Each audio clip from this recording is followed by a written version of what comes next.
Rwy'n gweld ei aberth drosoch yn marw yn fy lle, a'r rhedaf am y lloches sydd yn ei glwyfau a'r rhedaf am y lloches ynddo fe.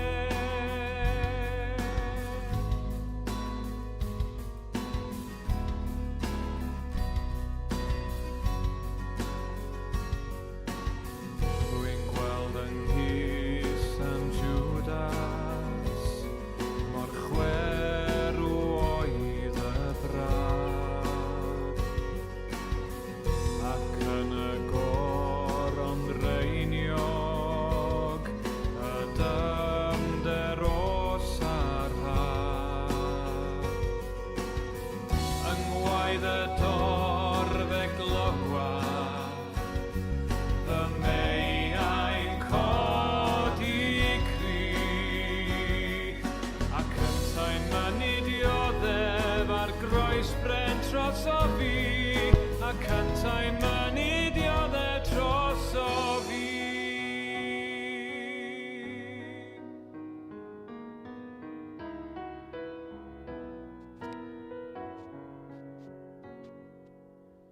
Mae farw ef yn fywyd, ei loes yn hefyd rai. Ei glafyn at gyfodiad, i edifeiriol rai.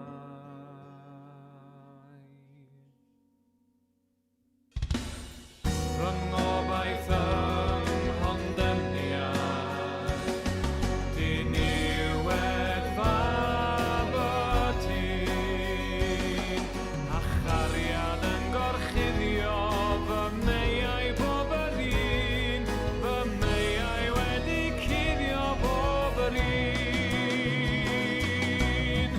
Fy ngobaith ymhondemniad, diniwed fabydyn, a chariad yn gorchuddio fy meiau bob yr un, fy meiau wedi cuddio bob yr un, fy meiau wedi cuddio bob yr un.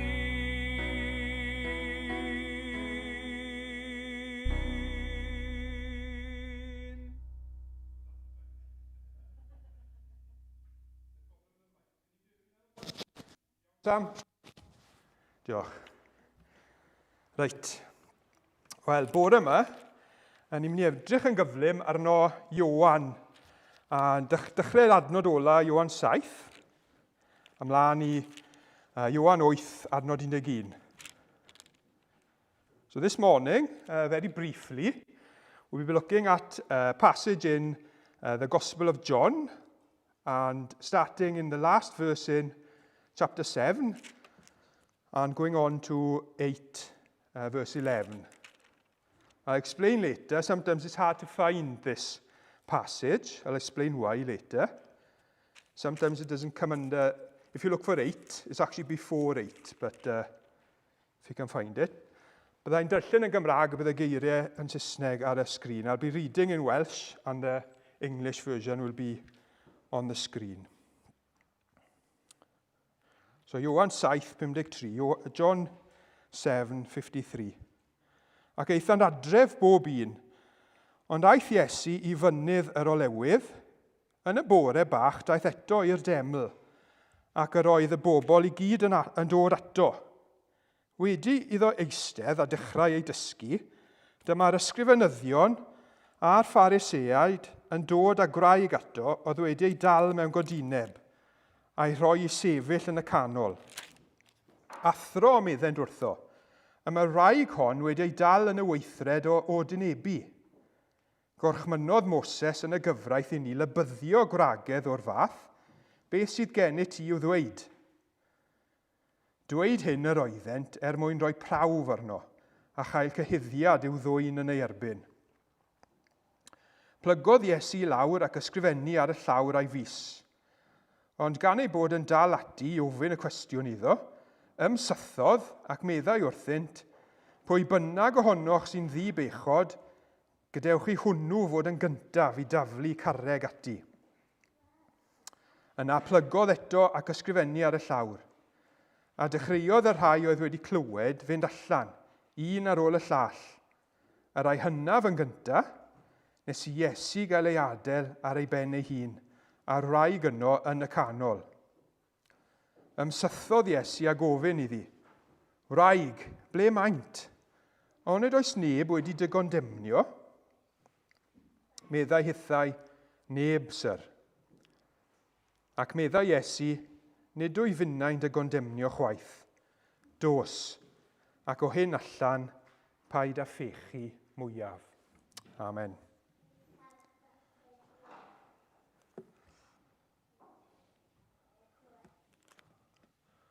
Reit, fi'n mynd i ddangos lluniau i chi ar y sgrin a fi eisiau chi weld os chi'n gwybod ble mae'r lluniau, beth yw y lluniau, a beth yw'r cysylltiad rhwng nhw. I'm going to show a few pictures on the screen now, and hopefully you can identify the pictures, and there's a link between them. Hopefully you won't get the link too early, but there's clever people here, so if you know the link, don't shout it out. So the first picture is this man here. Anybody know who this is? Pwy yw'r dyn hyn? Wel, dyn neu menyw neu ta beth? Rhywun yn gwybod? Anybody know who this guy is? Anybody know what film he's in? Iago? Star Wars, kind of. Ti'n gwybod pwy ffilm, Maxen? Gwyt o? Return of the Jedi. You're too young for that. Return of the Jedi. I think his name is Admiral Akbar or something like that. But anyway, any ideas what I might be getting at here? No? No, probably not. Right. Rhywun yn gwybod beth yw'r lle hyn? Anybody know where this is? Not very close here, but not too far either. Unrhyw syniad? Any ideas? Na, dim Llanpimsau, na. Llanon? Na, dim Llanon, na. Na. Iago? Mark Drakeford's house. Na, mae fe'n Gaerdydd ydy, na. Not Mark Drakeford's house in Cardiff. Much more rural, out of the way. Okay, I'll carry on. I'm glad you didn't get it. Otherwise, the whole point's gone. Next ones, who are these? Pwy yw'r ein? Diaconiad Penwell. Any ideas? Monks. I don't know if they're called the islands, I'm not sure. But do you know what type of monk? Pwy fath o mynachod yw'r ein? Mynachwyr. Unrhyw yn gwybod gytre ar YouTube? Na. Felly deith yna y cysylltiad yn haws na'r sleid nesaf. Maybe the clue will be easier in the next image. Pwy yw'r ein? Who are these?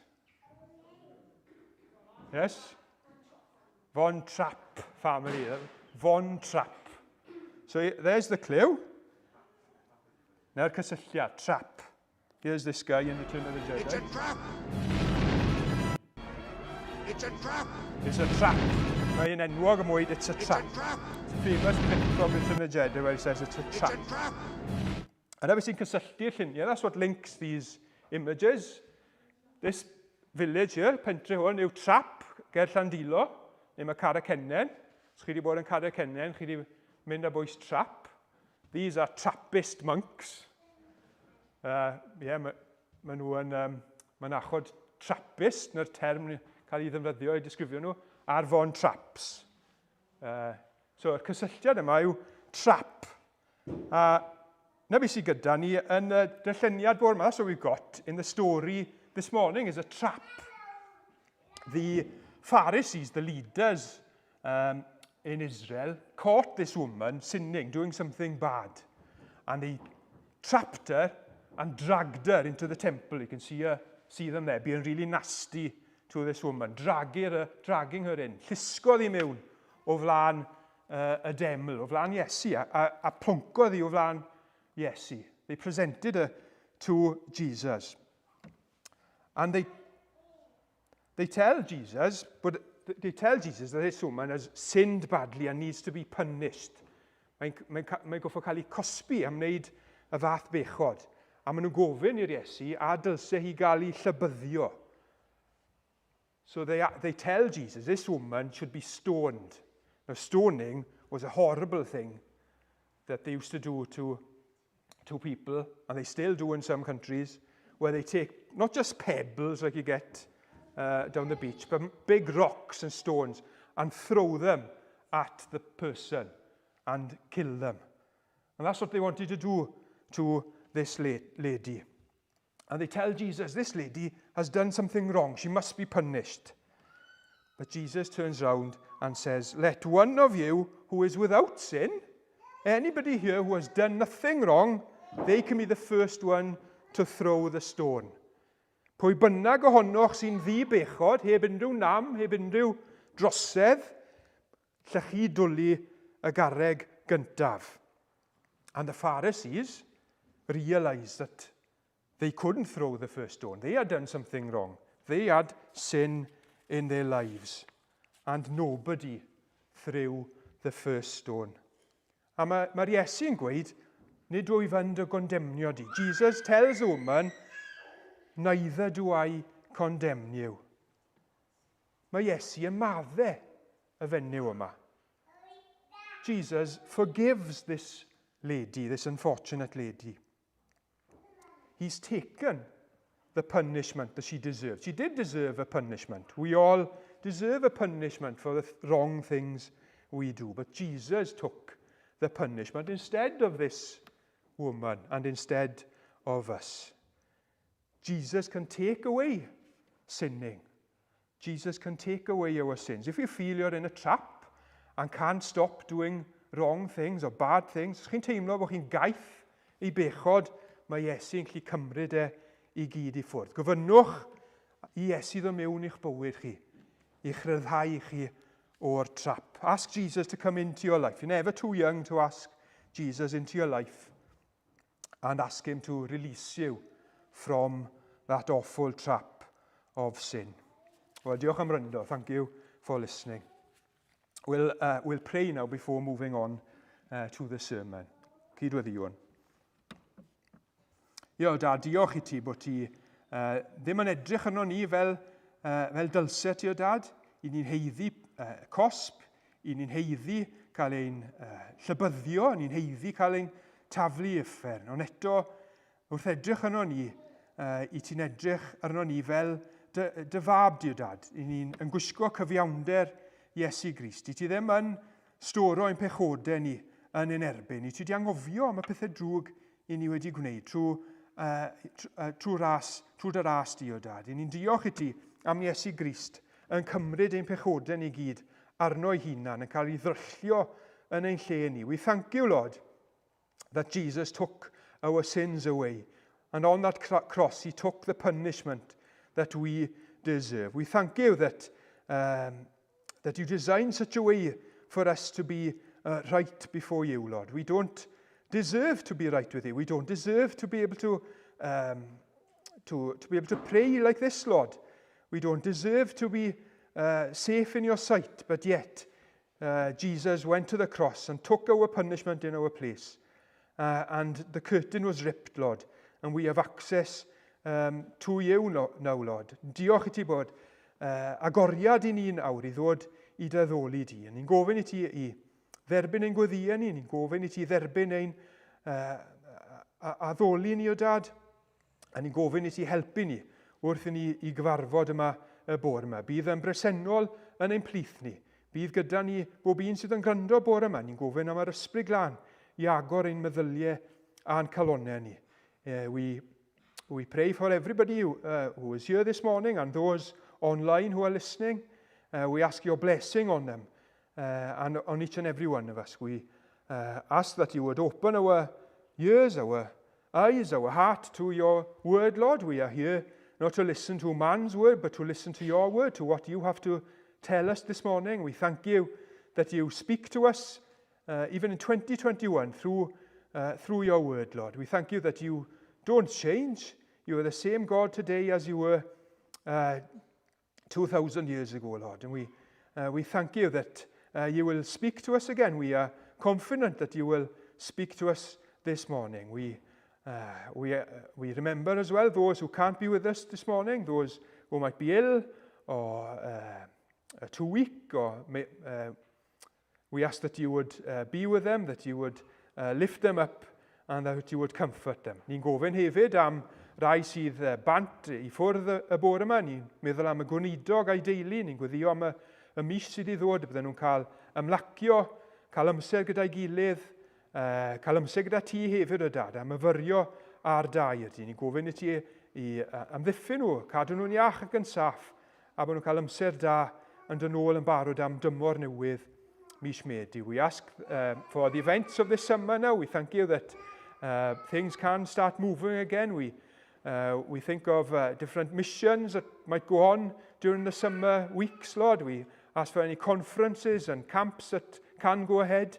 We ask your blessing on these, and that your word will go out and people will come to a new faith in you. Ni'n diolch I ti am y cyfan, ni'n diolch I ti am yr amser ein gyda'n gilydd, ni'n diolch I ti am y gymdeithas yma ymlith y brodyr a'n chwiorydd ni, a ni'n cyflwyno'r cyfan yn enw ac yn heiddiant y fab Iesu Grist. Amen.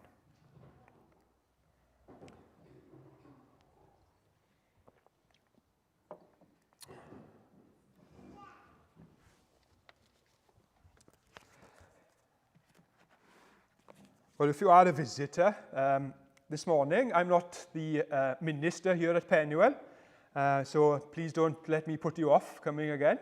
But Aaron usually does a bilingual sermon in the morning, and hopefully after the summer we'll go back to Welsh service in the morning and English service in the evening.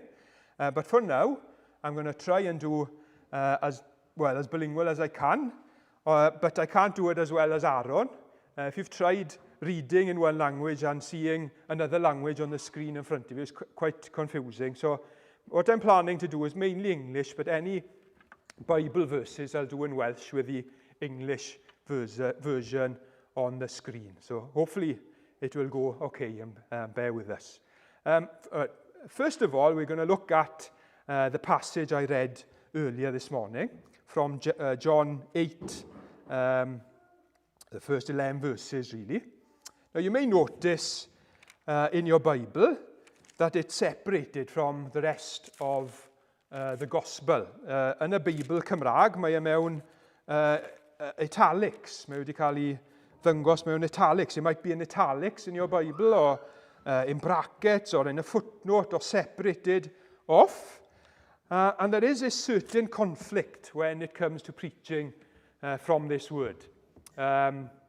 Many people here are more clever than me, but there is a conflict here, because most scholars don't think that this passage belongs in this book of John. Some don't think it belongs in the New Testament at all.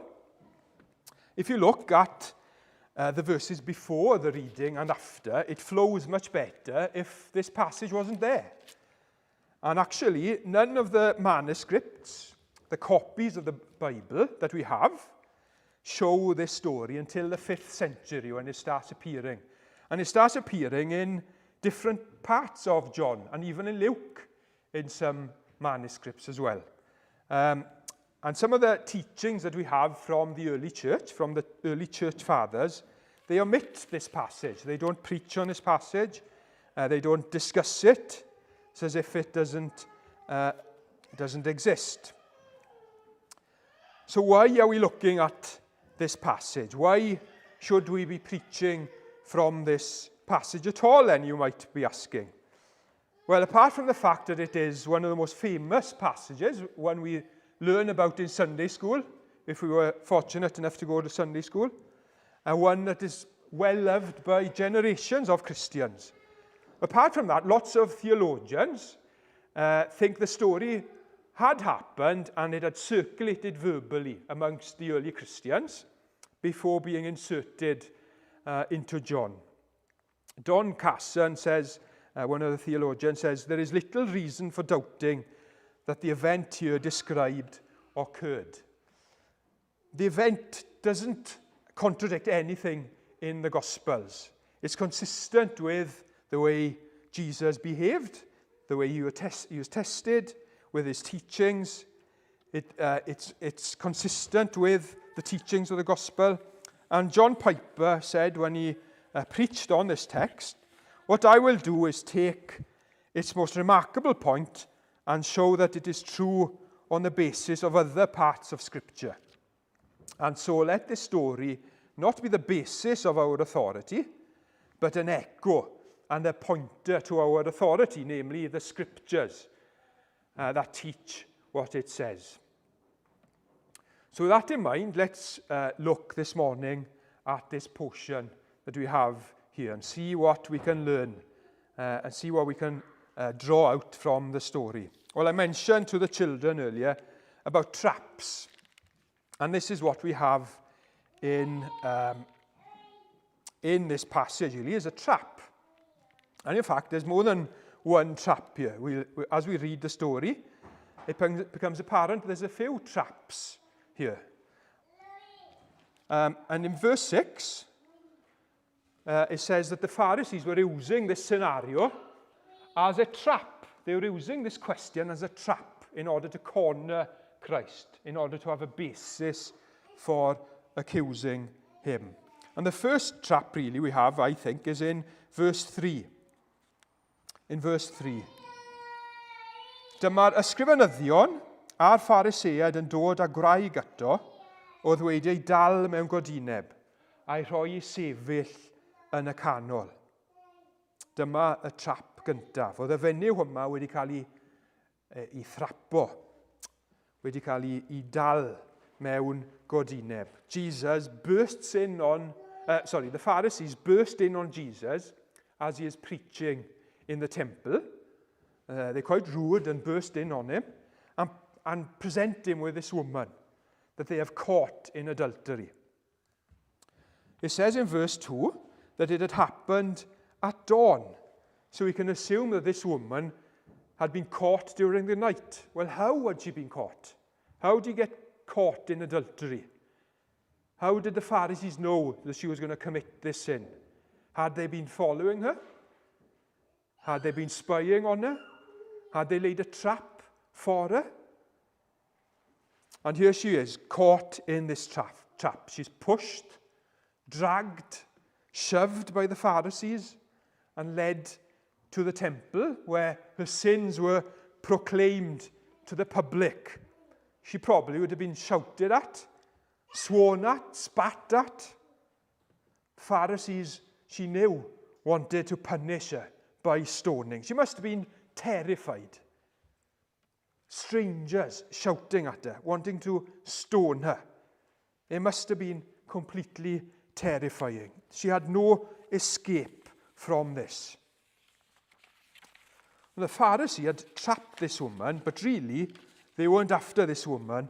They were after Jesus. They didn't really care about this woman or about her sins, as we shall see. It's just a plot to trap Jesus. Verse 4, adnod 4. Athro meddent wrtho. Teacher, athro meddent wrtho. Y mae wraig hon wedi ei dal yn y weithred o dynebu. Gorchmynnodd Moses yn y gyfraith i ni lebyddio gwragedd o'r fath. Beth sydd gen I ti i'w ddweud? Now, what do you say? Maen nhw'n herio Iesu fan hyn. They are challenging Christ here. What are you going to do about this? And they're quoting God's law from Deuteronomy 22, verse 22. Os ceir dyn yn gorwedd gyda gwraig briod, dyma'r ddau I farw, sef y dyn oedd yn gorwedd gyda wraig, yn ogystal â'r wraig. Now, there are a few points here. Firstly, this wasn't a law that was widely followed. Lots of people were committing adultery then, as it is these days, and they weren't stoned to death. It was quite an obscure law that most people didn't subscribe to. It's a bit like those laws that you hear in Chester, those bylaws, that if a Welshman is caught outside after dark, that they can be shot by an arrow. It's still in rules, but hopefully nobody follows it. I'm not going to try it. But secondly, and probably the most importantly, the law states that both the man and the woman should be punished. Both of them, mae'r ddoi yn nhw I fod I cael eu cosbi. Well, ble mae'r dyn? Where is the man? If the woman was caught in adultery, presumably the man must have been present. Yr rai bod dyn yna iddi cael gwrthwynebu. Well, how can only the woman be guilty of adultery? The truth is that the Pharisees were not concerned with righteousness or with upholding God's law. They didn't really care about God's law here. They were using God's law. They were using this woman, using this situation to accuse Jesus, using the law to get rid of him. Verse 6, dweud yr hyn yr oeddent mwyn rhoi prawf arno a chael cyhuddiad i'w ddwyn yn ei erbyn. Now we see here an echo of scripture in this story that might not belong in this gospel, but it's an echo of scripture, isn't it? Do you remember when the Pharisees tried to trap Jesus when he was healing the man with the crippled hand on the Sabbath? Mark 3, verses 2 to 6. Ac yr oeddent a'i llygad arno I weld a fydden iachau'r dyn ar y Saboth, mwyn cael cyhuddiad i'w ddwyn yn ei erbyn. A dwedodd wrth y dyn ar llaw ddiffrwyth, saf yn y canol, yna dwedodd wrthynt, a yw'n gyfreithlon gwneud da ar y Saboth, yn gwneud drwg, a chi bywyd yn deu lladd. Yr oeddent yn fyd, yna drychodd o gwmpas mewn dicter, yn drist oherwydd ei hystafnigrwydd, a dwedodd wrth y dyn, estyn dy law, estynodd ynta hi, a gwnaed ei law yn iach, ac fe aeth y Pharisead allan ar ei hinion a chynllwyn i'w ladd. Also then in Luke 20, we read again of the Pharisees' plots to trap Jesus, to catch him out. Luke 20, verse 20. Gwyliasant ei cyfle ac anfon ysbïwyr yn rith pobl onest, yw ddal ef ar air mwyn ei draddodi I awdurdod brawdlus yr aglaw. Gofynasant iddo athro, gwyddom dy fod dy eiriau a ddysgeidiaeth yn gywir, yr wyt ti'n ddi-derbyn wyneb ac yn dysgu ffordd Duw yn gwbl ddi-ffiant. A yw yn gyfreithlon I ni dalu treth I geser a'i nidew. Ond diallodd ef ei ystrhyw, ac meddai wrthynt, dangoswch I mi ddarn arian, llun ac ar ysgrif pwy sydd arno. Cesar, meddent hwy. Dwedodd ef wrthynt, gan hynny, talwch pethau Cesar I Gesar, a phethau Duw I Dduw. Yr oedd yn methu ei ddal ar air o flaen y bobl, a chan ryfeddu at ei ateb eithant yn fyd. So they tried to trap Jesus on multiple times. And here they are at it again, trying to trap Jesus with a question they think cannot be answered without Jesus being condemned. Verse 4. Y mae raig hon wedi ei dal yn y weithred o odynebu. Gwrchmynnodd Moses yn y gyfraith I ni lybyddio gwragaeth o'r fath. Beth sydd gen I ti yw ddweud? Now, what do you say? They ask Jesus. If Jesus responds, well, release her, then the Pharisees can condemn him for ignoring the law of Moses, for condoning sin. If Jesus answers, the woman has sinned, let her be punished, the Pharisees know that Jesus would agree with stoning this woman, with this harsh treatment. The Pharisees would know that Jesus would break the Roman laws that wanted a trial before any punishment. Jesus' response is very memorable, very startling here. Plygodd Iesu I lawr ac ysgrifennu ar y llawr a'i fys. Many ponder what Jesus was writing in the dust on the ground. Beth oedd e'n ysgrifennu ar y llawr? Lot o bobl yn pyslan beth oedd e. Rhai yn gweud bod e'n mynd ôl at Jeremiah 17. Some say he is referencing back to Jeremiah 17, where it says there that those who turn away from you will be written in the dust because they have forsaken the Lord, the spring of living water. Others think that he was writing forgive on the floor to remind people of what he taught them earlier in John 3:17. Oherwydd nid i gondemnio'r byd ar yr anfonodd Duw ei fab i'r byd, ond mwyn i'r byd gael ei achub trwyddo ef. Well, firstly, we should note that whatever Jesus wrote, we need to learn to be slow to answer. On occasions, difficult questions come, difficult circumstances come across us. And Matthew Henry says like this, Christ, by this, teaches us to be slow to speak when difficult cases are proposed to us, not quickly shoot our bolt, and when provocations are given us, or when we are bantered, to pause and consider before we reply. Think twice before we speak once. The heart of the wise studies to answer. This is a very wise phrase from centuries ago. It's as if Matthew Henry foresaw Twitter and social media, where people are so quick to comment and to banter and to criticize. But we need to sit back, stand back, think, and study before answering. And then in verse 7, we see the genius in Jesus' answer. Pwy bynnag ohonoch sy'n ddibechod, gadewch chi hwnnw fod yn gyntaf I daflu carreg ati. What an answer, isn't it? What an answer. Amazing. Jesus was in a corner here. How was he going to answer? Siwr dy ddim yn I ateb y cwestiwn hyn, heb lando una mewn trwbl. How was he going to answer this question? Well, here it is. What an answer. Jesus, in this answer, doesn't condone the woman's sin. He upholds the law of Jesus. He acknowledges that there should be a punishment. But yet he does not side with the Pharisees. And he doesn't support their abuse of this woman. Jesus sees past this trap. And as Matthew Henry says again, in the net which they spread is their own foot taken.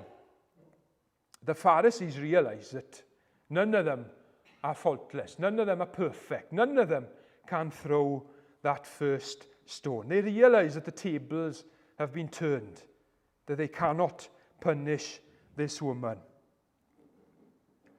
A dechreuodd y rhai oedd wedi clywed fynd allan, un ar ôl y llall, a rai hynaf yn gyntaf, nes I Iesu gael ei adael ar ei ben ei hun a'r wraig yn y canol. Nath Iesu ddangos i'r Phariseiaid bod nhw fel y fenyw yma yn bechaduriaid, fel ni yn bechaduriaid. Jesus showed the Pharisees that they were sinners. Like this woman, they were sinners. We are sinners. Jesus shows us this morning that we are all like this woman. We're caught in the trap of sin. No way of escaping ourselves. We are like the Pharisees. Would one of us be able to throw the first stone? Sin is a problem that traps us all. Falle bod e ddim mor amlwg ar fenyw yma, nath bechu mor wael. It might not be as visible a sin as adultery. Maybe we're like the Pharisees, religious people, respectable people, maybe with hidden sins. But we all know that we aren't right before God. We all know that we are not perfect. We are all like this woman in front of God, with our sins and wrongdoings exposed. If we stand before God in ourselves, our sins get exposed and we deserve punishment. But Jesus says in verse 11, mae Iesu'n dweud yn adnod 11, nid dwy finnau yn dy gondemnio chwaith. Dos ac o hyn allan paid â phechu mwyach. Mae Iesu, mae'r arglwydd yn dyngos tosturi wrth y wraig yma. Jesus shows compassion to this adulteress. It reminds us, and again it's a shadow of Scripture in John 4:14, when he meets that Samaritan woman by the well. John 4, verse 16. Dwedodd Iesu wrthi, dos adref, galw ar dy wr a thyrd yn ôl yma. Nid oes genef wr, atebodd y wraig. Medda Iesu wrthi, dywedais dy gwir wrth ddweud nid oes genef wr, oherwydd fe gefais 5 oer, ac nid gŵr i ti yw'r dyn sydd gennyt yn awr. This woman here was caught in sin, the woman by the well. But Jesus again showed compassion to this woman. Ond pwy bynnag sydd yn yfed o'r dŵr a rhodda fydd o, ni bydd arno syched byth. Bydd y dŵr a rhodda fydd o yn troi yn ffynnon o ddŵr o'i fewn, yn ffrydio i fywyd tragwyddol. Now, this adulteress in the story in John 7 was terrified. She had to stand in front of the temple, in front of the important people in her community, with a sin made public in front of everyone. She knew she had sinned, and she would be punished in a horrifying and degrading way. But Jesus says, I do not condemn you. How can he say this? How can Jesus say this? Should mae Iesu'n gallu gweud hyn? Should mae Iesu'n gallu maddau y fenyw yma? Oedd y fenyw wedi pechu. Mae gair Duw yn gweud bod angen cosb. The woman had sinned, and God's law states that she should be punished. Well, he does not condone the woman's sin. He says in verse 11, dos, ac o hyn allan, paid a phechu mwyach. He doesn't condone the sin, and it is true that the sin has to be punished. It is God's law. Sin has to be punished. God is perfect and has to punish sin. But the good news this morning is that it would not be the adulteress in the story that gets punished. It is Jesus. Isaiah 53, famous words from Isaiah. Ond archollwyd ef am ein troseddau ni, a'i ddryllio am ein camweddau ni. Roedd pris ein heddwch arno ef, a thrwy ei gleisiau ef y cawsom ni a chad. Rydym ni I gyd wedi crwydro fel defaid, pob un yn troi i'w ffordd ei hun, a roes yr arglwydd arno ef ein beiau I gyd. Jesus has taken the punishment.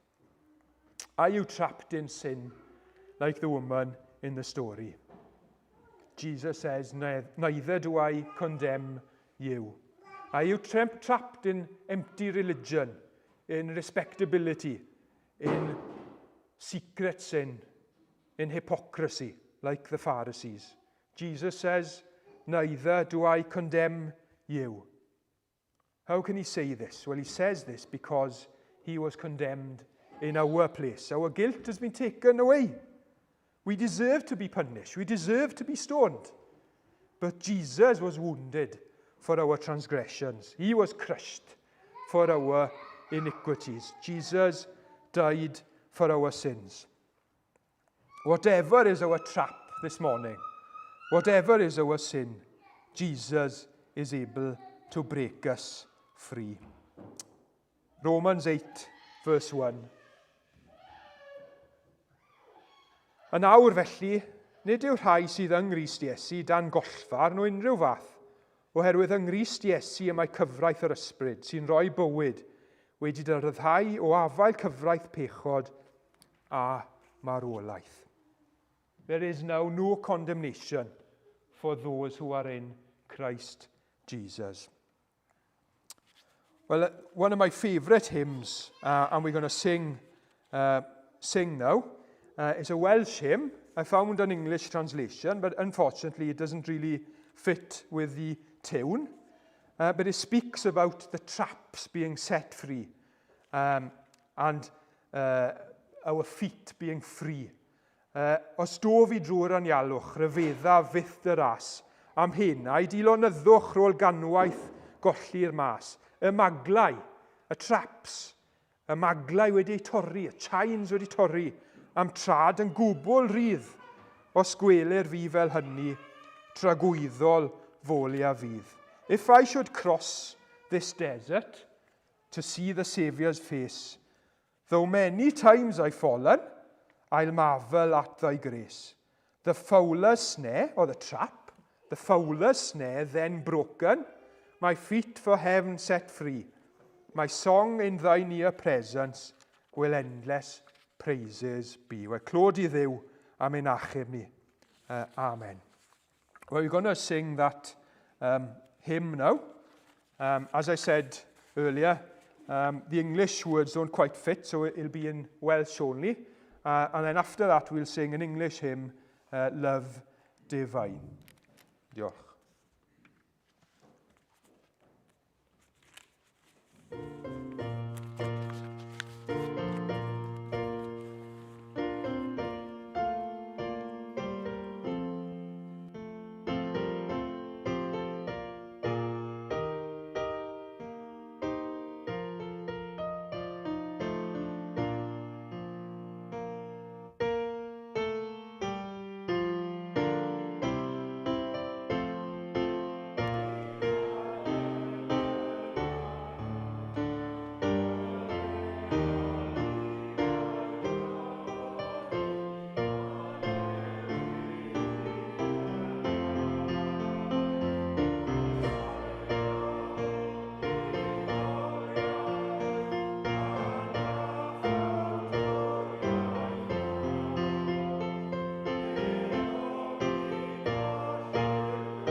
There is no condemnation in you. Thank you that you can take away our sin, take away the love of sinning, Lord. Thank you for the hope we have in you. Gras ein harglwydd Iesu Grist, a chariad Dyw, a chymdeithas glân yr ysbryd glân, a fydda gyda'n iwll yr awr hon hyd byth. Amen.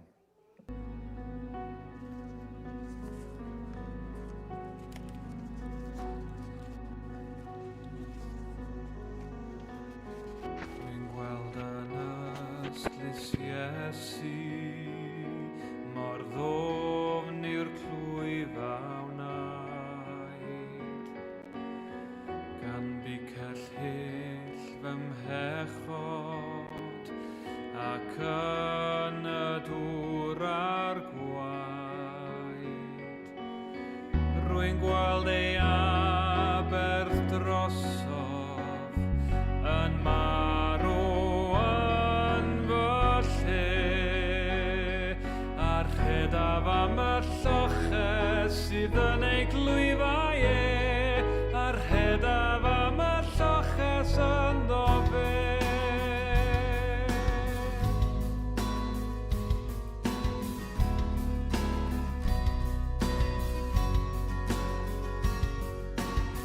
Rwy'n gweld yng Nghys yn Judas, mor chwerw oedd y braf, ac yn y goron reiniog, y dymder os a'r haf. Yng ngwaedd y dorfe glywaf, fy meiau'n codi cri, ac yntau'n mynnu dioddef ar groes bren tros o fi, ac yntau'n mynnu